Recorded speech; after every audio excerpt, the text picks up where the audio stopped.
سبح للہ ما فی السماوات والارض، تسبیح کرتی ہے اللہ کی ہر وہ شے جو آسمان میں ہے اور زمین میں ہے۔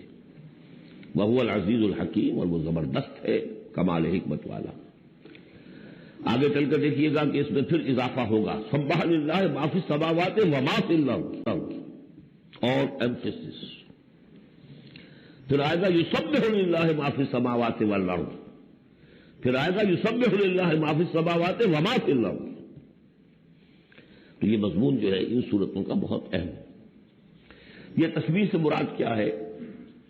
ایک تسبیح تو وہ ہے کہ جو ہماری سمجھ میں آتی ہے، میں نے پہلے بھی عرض کیا تھا کہ تصویر کوئی ہو تو وہ مصور کے کمال فن یا اناڑی پن کا گویا کہ اپنے زبان سے اظہار کر رہی ہے۔ آپ دیکھتے کہتے ہیں کسی اناڑی کی بنائی ہوئی تصویر ہے، یا آپ کہنے صاحب کسی بڑے ماہر فن مصور نے بنایا۔ گویا کہ تصویر اپنے مصور کے کمال فن یا اس کی عدم مہارت پر دلالت کر رہی ہے۔ اگر کمال فن پر کر رہی ہے تو گویا کہ زبان حال سے وہ تصویر اپنے مصور کی تعریف کر رہی ہے۔ اس معنی میں کائنات کا ذرہ ذرہ اپنے وجود سے گواہی دے رہا ہے، میرا پیدا کرنے والا، میرا صانع، میرا خالق، میرا باری، میرا مصور ہر عیب سے پاک ہے، ہر نقص سے پاک ہے۔ ایک ہستی کامل ہے، اس کے علم میں، اس کی قدرت میں، اس کی حکمت میں کہیں کوئی کمی نہیں۔ یہ تسبیح حالی ہے، زبان حال سے۔ اور جیسے کہ سورہ بنی اسرائیل میں ہم دیکھ آئے ہیں، یہ بھی ہو سکتا ہے کہ اللہ نے ہر ایک شے کو زبان دی ہو۔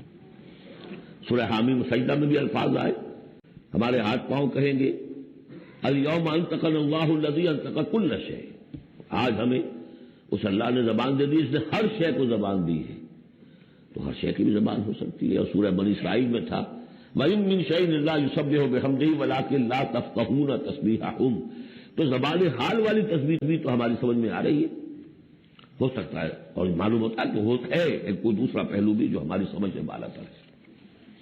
وَهُوَ الْعَزِيزُ الْحَكِيمُ، یہ دو اسماء اللہ تعالیٰ کے بار بار آئے ہیں، بہت مرتبہ آئے، اور ان صورتوں میں خاص طور پر آپ دیکھیں گے بہت تکرار ہوگی ان کی۔ اس کی وجہ کیا ہے کہ ایک تو یہ کہ دو اسماء جو ہیں اس اعتبار سے ان کا جوڑا جو ہے معنوی اعتبار سے بہت اہم ہے۔ العزیز وہ ہستی کہ جس کا اختیار مطلق، لیکن ہمارا تصور یہ ہے کہ جہاں اختیار زیادہ آ جاتا ہے کرپشن آ جاتی ہے۔ پولیٹیکل سائنس کا تو ایکسیوم ہے، یہ فارمولا ہے، authority tends to corrupt and absolute authority corrupts absolutely۔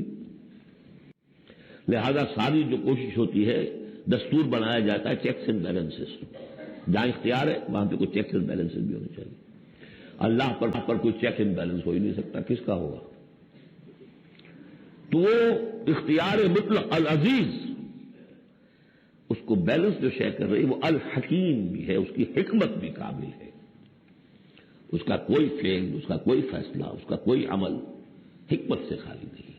یہ دونوں گویا کہ ایک دوسرے کے ساتھ ہے، العزیز الحکیم۔ لہو ملک السماوات والارض، کیونکہ اس سورہ مبارکہ میں خاص طور پر دین، ایک دین کی حیثیت سے کہ جس میں ایک نظام، پورا نظام زندگی آئے اور حکومت بھی اس کے اندر شامل ہو، اللہ کی حکومت، لہذا یہ شانیں جو ہے خاص طور پر نمایاں کی جائیں گی۔ لہو ملک السماوات والارض،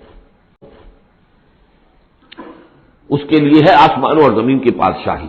یحیی و یمیت، وہی زندہ رکھتا ہے، وہی مارتا ہے۔ وہو علی کل شیء قدیر، وہ ہر چیز پر قادر ہے۔ اس سورہ مبارکہ کی پہلی 6 آیات میں اللہ تعالیٰ کا جو ذکر ہو رہا ہے وہ پورے قرآن میں اس اعتبار سے منفرد ہے کہ بلند ترین سطح پر انتہائی جامعیت کے ساتھ فلسفے اور منطق کی بلند ترین سطح پر ہے، لیکن میرے پاس وقت نہیں ہے کہ میں تفصیل میں جا سکوں۔ تیسری آیت اس کی وہ ہے جس کے بارے میں میں نے آپ کو پہلے سنایا تھا، امام راضی کا قول کہ آ کر کھڑے ہو گئے اس مقام پر جیسے کہ خوف زدہ ہو انسان، دہشت زدہ۔ هو الاول والآخر والظاہر والباطن وهو بكل شيء علیم، وہی اول ہے، وہی آخر ہے، وہی ظاہر، وہی باطن ہے۔ کیا سمجھے اس کو؟ وہی وہ ہے، پھر یہ کیا ہے؟ غالب کا بڑا پیارا شعر ہے، جبکہ تجھ میں نہیں کوئی موجود، پھر یہ ہنگامہ ہے خدا کیا ہے؟ وہی اول، وہی آخر، وہی ظاہر، وہی باطن۔ یہ ہے وہ مقام جس پر کہ آ کر کھڑے ہو گئے امام راضی، اعلم ان ھذا المقام مقام غامض مہیب عمیق۔ خبردار، ہوشدار کہ رہبر دم تیغست قدم رہا، ہوشیار ہو جاؤ، تلوار کی دھاک پر قدم آ گیا ہے تمہارا۔ یہ ہے وہ مسئلہ کہ جس کو ہمارے بعض صوفیہ وحدت الوجود سے تعبیر کرتے ہیں، لیکن یہ فلسفے کا مشکل ترین مسئلہ ہے۔ وحدت وجود کی ایک تعبیر وہ بھی ہے جو کفر ہے، شرک ہے، جس کے کفر اور شرک ہونے میں کسی کو اختلاف نہیں، لیکن یہ کہ یہ عام لوگوں کی سمجھ میں آنے والی بات ہے نہیں۔ میں نے امکانی حد تک سمجھایا ہے اور مجھے اطمینان ہے، اور مجھے اس کی سند حاصل ہوئی تھی پروفیسر یوسف سلیم چشتی صاحب سے۔ ایک مرتبہ انہوں نے میرا اسی صورت کا انہوں نے کہا کہ بھائی مجھے 50 سال ہو گئے اس وحدت وجود کو پڑھتے پڑھاتے سمجھتے سمجھاتے، لیکن تم نے اپنے ایک اس درس قرآن میں جس طرح اس کو واضح کیا میں آج تک نہیں کر سکا۔ یہ الفاظ تھے پروفیسر یوسف سلیم چشتی صاحب کے۔ بہرحال اب اس میں یوں سمجھ دیجئے، یہ کائنات حادث ہے، ہم جانتے ہیں کہ حادث ہے، ہمیشہ سے تو نہیں ہے۔ پہلے کون تھا؟ اللہ تھا۔ تو کائنات کا آغاز کہاں سے ہوا؟ اللہ سے۔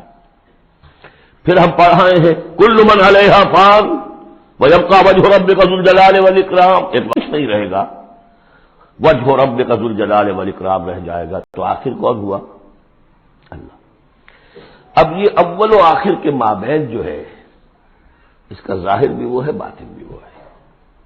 یہ بہت مشکل مسئلہ ہے، لیکن یہ کہ اس کو ایک حدیث نے آگوں کے لیے آسان کر دیا ہے۔ حضور یہ دعا کرتے تھے، اے اللہ انت الاول فلیس قبلک شیء، تو وہ پہلا ہے کہ جس سے پہلے کوئی شے نہیں تھی، وانت الآخر فلیس بعدک شیء، تو وہ آخر ہے کہ تیرے بعد کچھ نہیں، وانت الظاہر فلیس فوقک شیء، تو اس سے اوپر کوئی شے نہیں، وانت الباطن فلیس دونک شیء۔ بہرحال اس کو اسی حد تک اس وقت رکھیے، جن کو زیادہ شوق ہو جائے وہ پھر میرے وہ تفصیلی کیسے۔ تیسری آیت اس کی وہ ہے جس کے بارے میں نے آپ کو پہلے سنایا تھا، امام راضی کا قول کہ آ کر کھڑے ہو گئے اس مقام پر جیسے کہ خوف زدہ ہو انسان، دہشت زدہ۔ هو الاول والآخر والظاہر والباطن وهو بكل شيء علیم، وہی اول ہے، وہی آخر ہے، وہی ظاہر ہے، وہی باطن ہے۔ کیا سمجھے اس کو؟ وہی وہ ہے، پھر یہ کیا ہے؟ غالب کا بڑا پیارا شعر ہے، جبکہ تجھ میں نہیں کوئی موجود، پھر یہ ہنگامہ ہے خدا کیا ہے؟ وہی اول، وہی آخر، وہی ظاہر، وہی باطن۔ یہ ہے وہ مقام جس پر کہ آ کر کھڑے ہو گئے امام راضی، اعلم ان ھذا المقام مقام غامض مہیب عمیق۔ خبردار، ہوشدار کہ رہبر دم تیغست قدم رہا، ہوشیار ہو جاؤ، تلوار کی دھاک پر قدم آ گیا ہے تمہارا۔ یہ ہے وہ مسئلہ کہ جس کو ہمارے بعض صوفیہ وحدت الوجود سے تعبیر کرتے ہیں، لیکن یہ فلسفے کا مشکل ترین مسئلہ ہے۔ وحدت وجود کی ایک تعبیر وہ بھی ہے جو کفر ہے، شرک ہے، جس کے کفر اور شرک ہونے میں کسی کو اختلاف نہیں، لیکن یہ کہ یہ عام لوگوں کی سمجھ میں آنے والی بات ہے نہیں۔ میں نے امکانی حد تک سمجھایا ہے اور مجھے اطمینان ہے، اور مجھے اس کی سند حاصل ہوئی تھی پروفیسر یوسف سلیم چشتی صاحب سے۔ ایک مرتبہ انہوں نے میرا اسی صورت کا درس سنا، انہوں نے کہا کہ بھائی مجھے 50 سال ہو گئے اس وحدت وجود کو پڑھتے پڑھاتے سمجھتے سمجھاتے، لیکن تم نے اپنے ایک اس درس قرآن میں جس طرح اس کو واضح کیا میں آج تک نہیں کر سکا۔ یہ الفاظ تھے پروفیسر یوسف سلیم چشتی صاحب کے۔ بہرحال اس میں یوں سمجھ لیجئے یہ کائنات حادث ہے، ہم جانتے ہیں کہ حادث ہے، ہمیشہ سے تو نہیں ہے۔ پہلے کون تھا؟ اللہ تھا۔ تو کائنات کا آغاز کہاں سے ہوا؟ اللہ سے۔ پھر ہم پڑھائے ہیں کل من علیہا فان ربک ذو الجلال والاکرام، ایک وقت آئے گا کچھ نہیں رہے گا، وجہ ربک ذو الجلال والاکرام رہ جائے گا۔ تو آخر کون ہوا؟ اللہ۔ اب یہ اول و آخر کے مابین جو ہے اس کا ظاہر بھی وہ ہے، باطن بھی وہ ہے۔ یہ بہت مشکل مسئلہ ہے، لیکن یہ کہ اس کو ایک حدیث نے عام لوگوں کے لیے آسان کر دیا ہے۔ حضور یہ دعا کرتے تھے، اے اللہ انت الاول فلیس قبلک شیء، تو وہ پہلا ہے کہ جس سے پہلے کوئی شے نہیں تھی۔ وانت الآخر فلیس بعدک شیء، تو وہ آخر ہے کہ تیرے بعد کچھ نہیں۔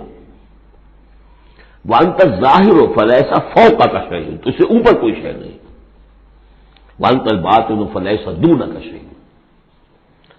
بہرحال اس کو اسی حد تک اس وقت رکھیے، جن کو زیادہ شوق ہو جائے وہ پھر میرے وہ تفصیلی کیسز کی طرف رجوع کرے۔ هو الاول والآخر والظاہر والباطن وهو بكل شیء علیم، وہ ہر چیز کا علم رکھتا ہے۔ اب تو واضح ہو گیا ہے ہی وہ۔ اس سے پہلے ہم پڑھا رہے تھے نحن اقرب الیہ من حبل الورید، تو اس حوالے سے تو یہ دو صفات اللہ کی خاص طور پر آپ دیکھیں گے قرآن میں، علی کل شیء قدیر بکل شیء علیم، دو چیزیں آئیں گی خاص طور پر، ہر چیز کا علم رکھنے والا، ہر چیز پر قادر، حکیم۔